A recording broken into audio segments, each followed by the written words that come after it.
Proxima Centauri B, हमारा नया घर। पृथ्वी के सबसे करीबी बाह्य ग्रह प्रॉक्सिमा सेंटोरी बी हाल ही में समाचारों में आ रहा है, और उसके कारण ऐसा है।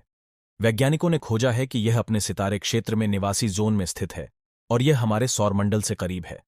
आइए जानते हैं कि प्रॉक्सिमा सेंटोरी बी हमारा नया घर कैसे बनता है। हम रात की आकाश में देखते हैं तो अक्सर हम सोचते हैं कि क्या हम कभी अपनी पृथ्वी के पार तक खोज कर पाएंगे। अच्छी खबर यह है कि प्रॉक्सिमा सेंचुरी बी के साथ वह सपना जल्द ही हकीकत में बदल सकता है। प्रॉक्सिमा सेंटोरी बी पृथ्वी के बराबर आकार की है, जो एक शानदार शुरुआत है, लेकिन यह हमारे सूरज की तुलना में बहुत ज्यादा नजदीक है। इसका मतलब है कि ग्रह का एक तरफ सदैव सूरज की ओर मुड़ी हुई होती है, जबकि दूसरी तरफ हमेशा अंधेरे में रहती है। वैज्ञानिक इसे एक टाइडली लॉक्ड प्लैनेट कहते हैं, लेकिन चिंता न करें, का यह समझना है कि प्रॉक्सिमा सेंचुरी बी शायद प्राणी जीवन का समर्थन नहीं कर सकता है।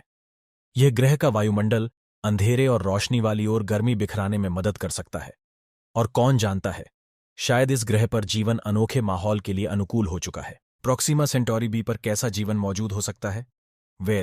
यह कहना कठिन है, लेकिन हम जानते हैं कि यह ग्रह द्रवीय जल को सहारा देने की क्षमता रखता है, जो हमें जानवरों के लिए आवश्यक है। और यदि आप एक नए उत्पीड़क दृश्य की उम्मीद कर रहे हैं, तो आप भाग्यशाली हो सकते हैं। प्रॉक्सिमा सेंटोरी बी का स्टार प्रॉक्सिमा सेंटोरी एक लाल कर्कश है। यह मानसिक रूप से अधिक धीमा और लाल सूर्य से दिया जाने वाला प्रकाश है।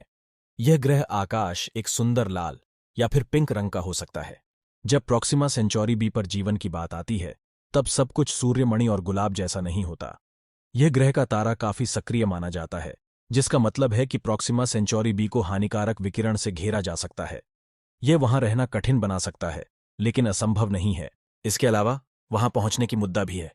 हमारी सबसे उन्नत प्रौद्योगिकी के साथ भी हजारों में तो समय लगेगा।